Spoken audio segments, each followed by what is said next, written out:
My name is Fabrizio. I'll do a mini intro that will set the scene to the presentation. So, amazing. Roughly 10 years ago, I joined Wise.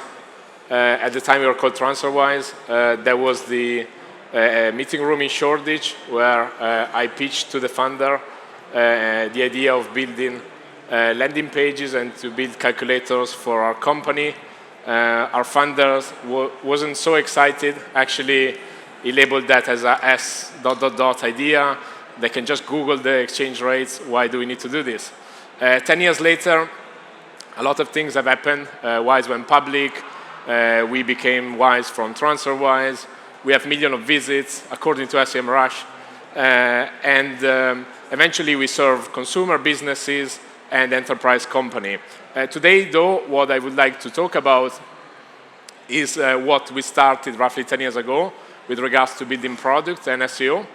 And I pulled a number that kind of shocked me. Maybe I should fire myself with this number, but there are like over 2 million people that in the last 10 years have visited some of our landing pages, and I'm 100% sure that they are potential customer, unique customer, not just spam, that should have become a Wise customer, but they didn't, right? So Wise has got over 50 million active customers, which means that 2 of them are missing, yet we had a million of visits to the website. And that's why probably this is going to be the least AI talk that you will hear today, for a bit of fresh air, but also being a bit contrarian. Not that we're not investing in AI and doing all that amazing stuff. There's just a topic that touched my heart because those 2 million people visited our products, visited our pages thanks to our organic traffic, but we don't have them as a customer, which really bugs me. So the challenge that I put to my team, in the meantime, some other people in the team are working on LLMs and AI. Part of the team challenge is that what if AI didn't exist, right? And a little bit, pushed in them on the fact that in the past, because traffic was coming back every month, we were kind of relaxed about it, right? So, oh yeah, we lost 20% of people that didn't convert on our pages. It's fine. Next month, they'll search again. But then, obviously, that confidence these days is a little bit lower, at least on the traditional Google 10 blue links. And we knew a little bit about that, right? In the sense that even before, that was like what I presented last year, we learn how to front load the SEO investment. So imagine that Google disappears, Google 10 blue links, right? That is giving all that insane traffic to Wise.com, disappears by Christmas. What shall we do? We better publish all the pages now rather than publishing the last page the day before end of the year where we will not be indexed, we will not get the value out of it. And then literally the challenge is like, what if we had 3 months left, right? And which doesn't mean that we are being apocalyptic about AI. It doesn't mean that we're not investing in that. It just means that there's a portion of people that should continue to do a good job on the rest, regardless of that, even though the portion of traffic will become smaller. Imagine that tomorrow AI Overview will take a little bit more CTR out of your traffic than what they are taking today. Let's shoot a number, let's say 30%. Imagine they take even 40%.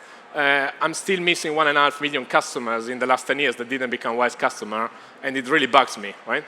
So what I'm going to be talking about today is that how we build some of these scalable products that we use for customer acquisition, primarily through SEO, but as you will see later, it isn't just about SEO. We start from like the intuition and the MVP. 10 years ago, basically, the first intuition was that the internet did need a better currency calculator, right? So 10 years ago, this surf would have been XE.com, a bunch of scammy websites, and maybe Yahoo Finance, Bloomberg & Co. And also there was our CEO saying they can just Google it, right? Why do they need to come to our website? And it's true, right? Already 10 years ago, on this type of query, we were losing a lot of CTR of people that were finding the answer in search and not on our website. So already back then, there was a little bit of an argument, why should we build a website? Back in time, the scenario was to start with a website with no traffic, competing with XE.com. That was kind of the Wikipedia of exchange rates to some extent, still is, but these days we are quite competitive against them, if not better in some area. Already back then, there were people that were not capitalizing on this. This is my life before Wise. I was consulting for HSBC, and HSBC idea was to not put the actual mortgage calculator product on the landing page about the mortgage calculator, which you can imagine for the people landing to that page, it wasn't the best experience, right? And that's other companies like us, right? Like, think about Skyscanner, how many years since Google Flight. I'm pretty sure that when Google Flight came out, Skyscanner lost CTR on 10 blue links, and then some people told them that they should have shut down and start to make cupcakes, but still I use Skyscanner.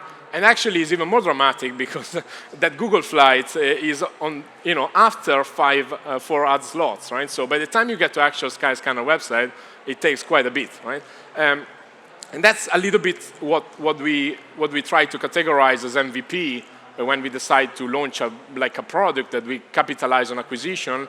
We need a product that has got a distribution channel. In our case, most of the time it's been SEO because people have got repeatable search intent.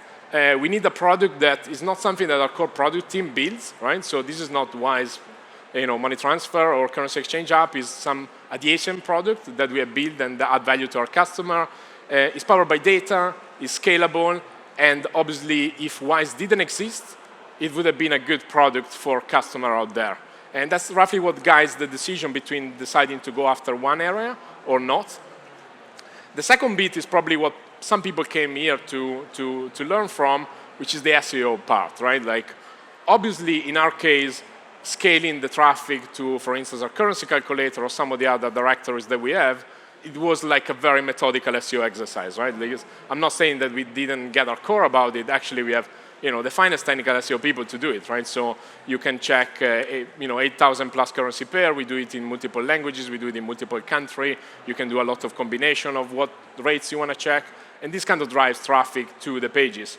Funny enough, when we started to do this, the original people that work with engineers on this didn't build the currency calculator with acquisition in mind. They built the first feature that was like rate notification. But obviously, people don't wake up in the morning to get notification from you. You need to first drive that acquisition. And I think that was an interesting lesson that maybe today, with some of the changes in how the user behavior in search happen, maybe you will have different distribution channel, but having a strong distribution channel is important for this type of product. In our case, let's talk about SEO distribution channel. For the first 3-4 years, I was either myself or then later to the team, I was just asking them, do we have more pages indexed?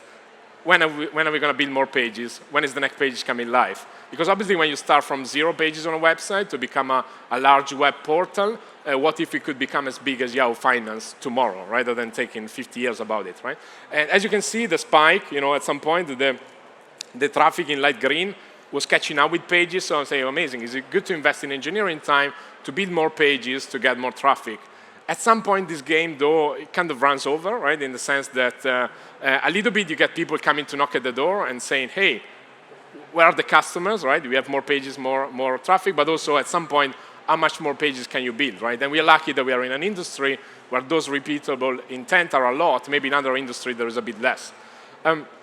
And then the way that we work with this SEO, with basically the SEO team that was running this product and today is in charge of this product, is that we had a CMS that was allowing us to launch prototype. We had an API to scale pages through a CMS, and then when stuff was getting chunky enough, we had engineers that were basically building this as standalone app. So the first version of a calculator was in a CMS with maybe a picture of the calculator, second with a widget. The third iteration was a fully fledged product built standalone.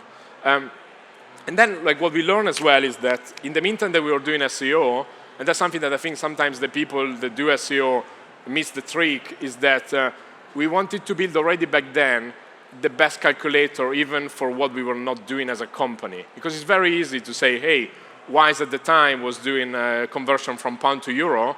We're not going to add these funky currencies that we don't care about. But obviously, that is not a good product, right? You want like a weather forecast app that has got all the location, not just the one that you care about.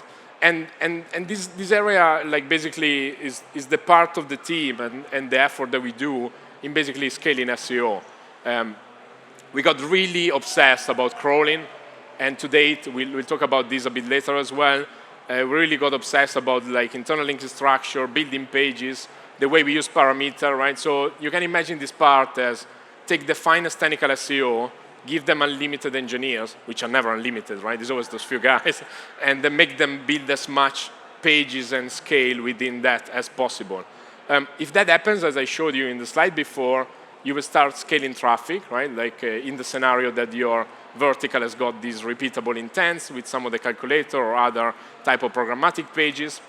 But then, you will build traffic that most likely, if you put just an SEO person at it, will have a quite questionable experience. Let's put it that way. And I think that, it's not that we have been missing traffic in the last 10 years, but probably those, 2 million customers that didn't become Wise customers that are really pissed about, they didn't become a Wise customer because when they came to that page, something went wrong.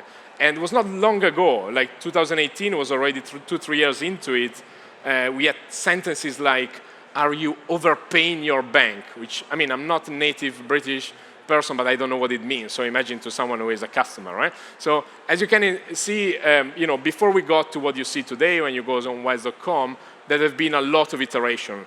On some of those iterations, and the reason why we did those iterations was literally a pool between myself and our VP product, which basically always came to us and say, you guys SEOs are a bunch of weirdos and you build ugly pages, right? And I'm like, okay, yeah, fine, but we need more traffic, right, to test better, to do better experiments, and then maybe we'll make them better. Eventually that day came, right? So we got to the point where we learned that, okay, we have enough traffic to be happy with this.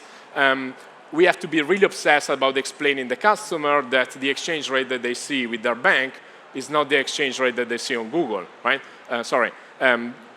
There are many ways to explain fees and markup on exchange rate. Most of the banks tell you that it's free. Western Union tell you 0 commission, but eventually you pay money when you transfer money. So we did a ton of iteration about this. And I think one of the advantages of this that I advise to people is that it's very hard to catch which iteration are right. I think XC.com is now copying the bottom right, just in yellow, but they have exact same table on the website.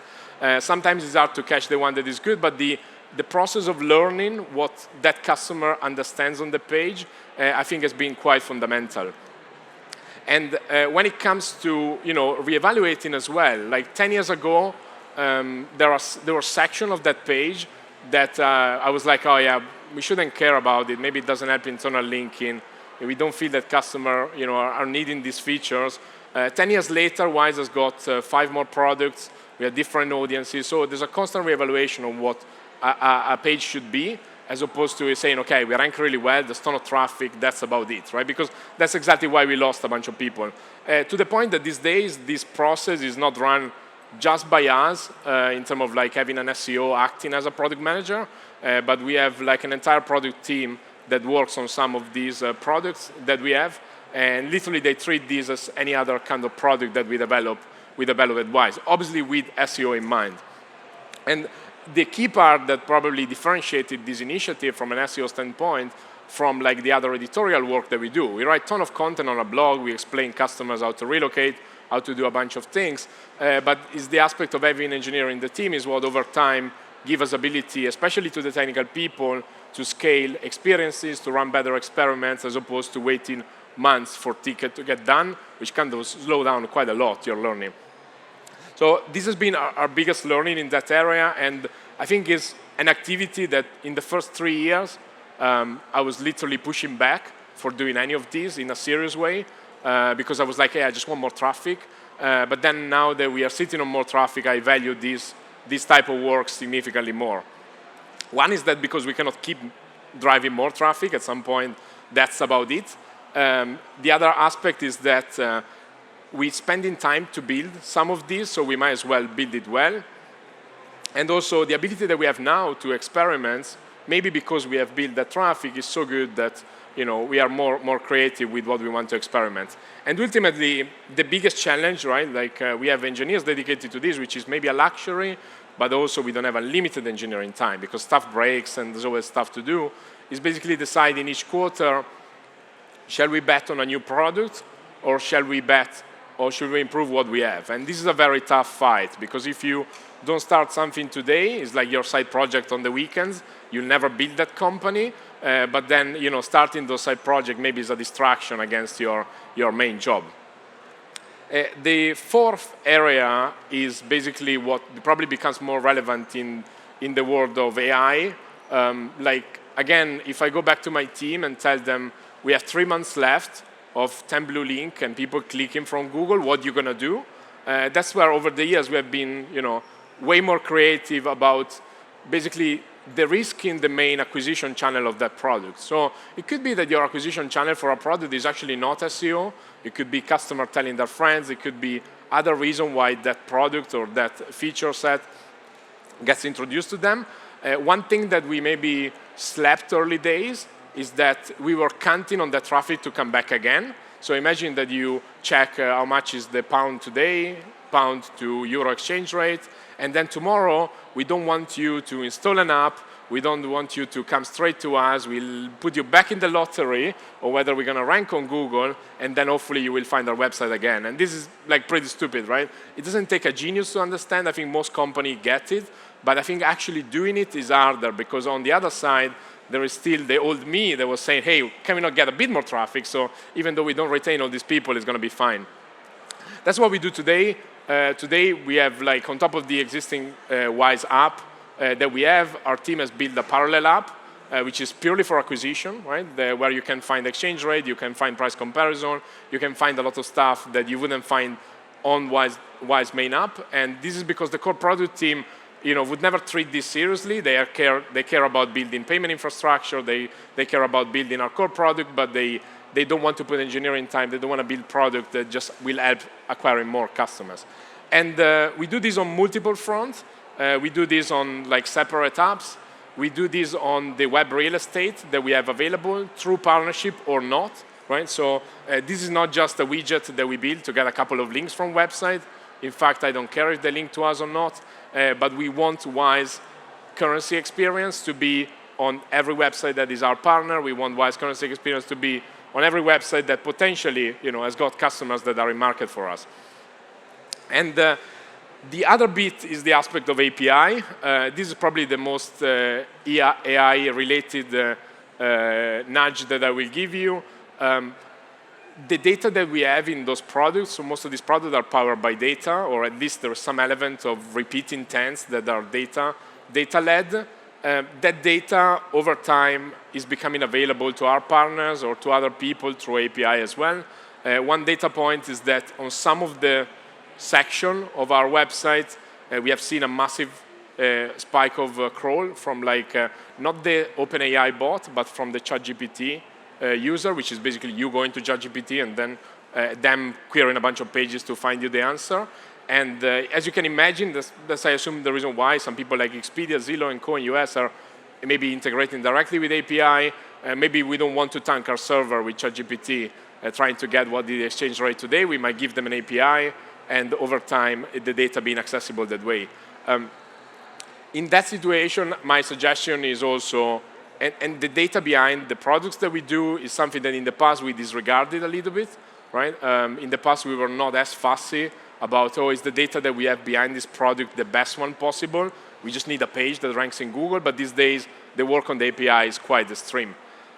So yeah, just to continue, we start from validating that a customer needs a product that is related to our core proposition. We find the distribution channel, in our case SEO. We de-risk that distribution channel by finding other way to distribute that data and that product. The last one is that we want to build a relationship with those customers, even though they are not Wise customers, right? So there are many customers that use some of our acquisition products, even though they don't use Wise. In this case, the customers love our notification so much, they sign up to it, they get alerted when the rate change and multiple events that are relevant to them. And in this case, early days, it wasn't the best call to make, to have a relationship with customer when you don't have them already. But now that we have millions of visits to these products, now that we have all the traffic coming and the people that want to engage with us, it makes sense to not just let them do it, re-enter the lottery again. And again, half out of these 2 million people, I'm sure that at least a good chunk of them these few 100,000 that did Google again and then did convert money with another company just because we forgot to tell them. It's not that we forgot to tell them, but we are not as serious as we are now about signing up to notification or start building a customer relationship, both with push, both with apps as well as email, which might be funny, but there are some people, I'm not sure if this is a perversion, that likes to have 10 emails each morning with updates on all the currencies, even though they might not even transfer them, right? So you never know what your customer might want, and sometimes pleasing them in their intent, even though these are not part of your core product proposition, might be quite valuable. The last aspect of this presentation is about what makes stuff unique, and back to our original question, right? So our funder was challenging us on how unique is knowing what is the exchange rate is, right? Can they just not find it on Google? Is an absolutely fair point. At times, is actually not as true if you go very deep, because Google on 2 decimal digits is different if you send in 20 million pounds compared to exchanging £1. But on average, it's fair to say that up to not having any killer feature, the product that you give in some cases is a product that someone else could provide to the customer. How many calculators exist on the App Store that your industry might use that don't have too much source, and maybe there's a reason why so, right? And for us, the key aspect of this, and historically, I've not been talking a lot about this, but at this point, we might as well help the community and our customers to get better data when they exchange money. Is the key aspect is that there's no calculator out there that has got price comparison data, right? What I mean by price comparison data is that it's very easy to go to Google and search the fact that the pound to euro exchange rate is 1.50 something, but it's very hard to know what NatWest, Lloyds, PayPal, and all these people give you as exchange rate. And this has been the trick of a century, right? For a century, you have been reading on exchanging money at very low, zero commission, when actually you're just getting a very bad rate. And obviously, there are various financial institutions that are incentivized in hiding the rate that they give you until you actually do the transfer. And I think that the learning there has been that up to the point that we have not done, added this feature to some of our comparison experience, probably was the case that the product was just another currency calculator, right? They could have checked the rate on XC.com. Some of them could have checked it on Google, but now we have something that doesn't only justify you using the product for the main purpose, which is the one to check the actual rate, but is also to know what the rate of the banks that you use and the other provider is. To this point, the bit that is interesting is that it's not something that you can buy, right? So it's not that you can go to the banks, and probably this is the case in your industries as well. It's not that you can go to your competitor and tell them, oh, what is your pricing, right? Maybe sometimes it's public, sometimes not, or otherwise there are some data that is hard to get. And I think the hard to get data is what over time makes it really interesting, right? The fact that we scrape and collect data in various ways from multiple providers, we do it across country, we have very rich database, means that you come into our currency calculator, you're not just checking the rate that you would see on Google, but you would see very accurate estimate, if not perfect, of what you would spend when sending money with your own bank, right? Then this is something that most of the other providers cannot claim at this point, right? It's quite patchy in the way that it is. Even the comparison site outside don't do a good job on this. And so there's hundreds of thousands of daily data points that we collect, and the result is this one, right? And I think that this quote is what summarizes the reason why some of this stuff exists beyond doing SEO, getting millions of visits, and eventually trying to do a bit of customer retention with them and give a better experience. The reason why it is really important is that we have people that don't even use Wise, or that time, Wise wasn't the cheapest, right? It happened that on one of the currency routes, we are not the cheapest, we are not the best service, but they trusted our calculator so much that they send us a message and say, oh, thanks a lot, I didn't use Wise, but I love your calculator because on top of the data that I can find the best way to shop around exchange rate. And this is the point where we basically won a customer. Then, in parallel, our product team and people at Wise will need to figure out how to actually be cheaper on that comparison experience, but it's easier to have the trust of the customer in their buying process than trying to, pitch it to them later, right? So from now on, everyone that uses this calculator, that has engaged with some of the data that usually you wouldn't find on this type of calculator, trust us because they know that this is a trusted place to compare. And ultimately, I think that my summary here is that we started with very known, noble principle. I was just a guy doing SEO that saw a ton of traffic and say, okay, let's go after this traffic, right? And this has been the case for a while, right? Like, I'm not denying that, and that's what we have focused, that's what we became probably known for in terms of like being our core at some of this technical SEO stuff that we do, and getting a lot of traffic. That was probably the first phase of this journey. But I think that the point after that, after scaling the distribution for some of these new acquisition products that we launch, is what probably is going to make more the difference in future. And probably is going to make the difference to, even in the scenario that Google will disappear, even in the scenario that you will chat to like an agent on an LLM assistant rather than visiting web pages. And this is because there are some experiences that our product provide that you couldn't find in other places. The distribution of these experiences aren't as confined into one channel anymore, right? I'm not saying that I would be cheering if all our million of visits through SEO disappear tomorrow, but I would be less stressed than maybe 10 years ago. And then second is like the aspect of building a relationship back to these people that didn't use Wise, right? Which is kind of painful to know because these are people that, live their life and are sending money to their family, for their business, for multiple reasons, but they lost some money against what they could have saved by using us in most of the cases. And then the last one is like you eventually can almost build a vertical outside your core product, right? So at this point, we could sell some of this comparison experience that was almost like an add-on of this acquisition product back to other companies. It's not that crazy that some competitors might be paying Wise for the pricing data. Some competitors might be using Wise domains to acquire customers, right? So at this point, our job as SEO is a bit over, right, from the perspective of just building a bit more pages, but we made the product into something that adds value to the company and generally to the industry, right? Not that we are necessarily, doing charity here, right? Like this is obviously a for-profit business, but is helping a lot on many fronts. That's about it. I think I was maybe even too quick against the time. As usual, Wise is hiring. Everyone is welcome to apply. And it would be great to chat to people, in the room and later if you have any questions.